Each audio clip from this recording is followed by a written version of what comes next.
Yo, what's up mga kaibigan? Nali na tayo magkwentuhan. Pag-usapan natin si Zach Edey. Ang Purdue Star ay pinangunahan na nga ang kanyang koponan sa NCAA Final Four matapos magtala ng 40 points and 16 big rebounds. Ito nga ay matapos lamang na magtala niya ng mga stats sa tulad ng 27 points and 14 rebounds, 30 points, 21 rebounds, at 28 points and 11 rebounds. Sa kanyang ika-4 na taon sa kolehiyo ay nagtatala siya ng 24.6 points, 12.1 rebounds, 2 assists, and 2 blocks per game on 62.4% shooting sa field. Siya din ang back-to-back National Player of the Year ng college basketball sa US. Si Zach Edey ay may height na 7'4", timbang na 300 pounds, 7'10" and a half na wingspan, and standing reach na 9'7" and a half. Walang duda na unstoppable siya sa college basketball. Ganun pa man ay duda nga sa kanya ang madami pagdating sa NBA dahil siya ay isang traditional big man. Walang tira sa labas ngunit halimaw sa pinta at may magandang hook shot.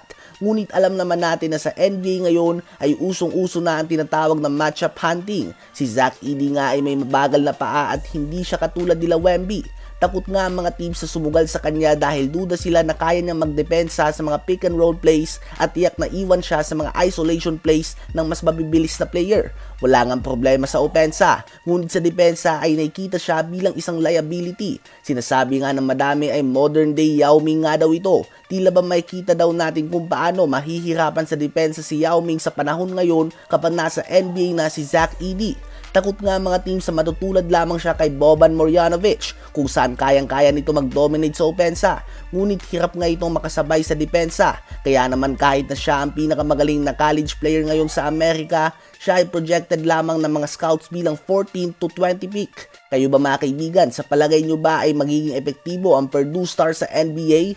Habang si Luka Doncic naman ay nakapaglaro na nga ng 65 games ngayong season, ibig sabihin nito ay pwede na nga siyang mag-uwi ng mga regular season awards, mapa-MVP man yan o All-NBA team, which is a no-brainer sa ngayon. Mukhang shoe-in na nga sila ni SGA, Jokic, Giannis at Tatum dito. Ganun pa man dahil nga dito ay ito ang big news. Si Luka Doncic ay eligible na para sa richest contract sa NBA history. Sa 2025 off-season ay pwede nang pumirma si Luka Doncic ng 5 years, $346 million contract extension at well-deserved nga ito at walang duda na ibibigay ito sa kanya ng Dallas Mavericks. Si Luka ay arguably ang best player sa buong NBA ngayon at sa 2025 ay may edad pa lamang siya na 26 years old at kung 5 years nga ang contract niya, aabot nga ito hanggang sa mag-edad siya na 31 years old. Ang 26 at 31 na edad ay yan nga ang kadalasan na simula at peak ng prime ng isang player. Kung titingnan mo nga ang edad ng unang championship nila LeBron, Jordan, Curry, Giannis, Jokic at iba pang superstar,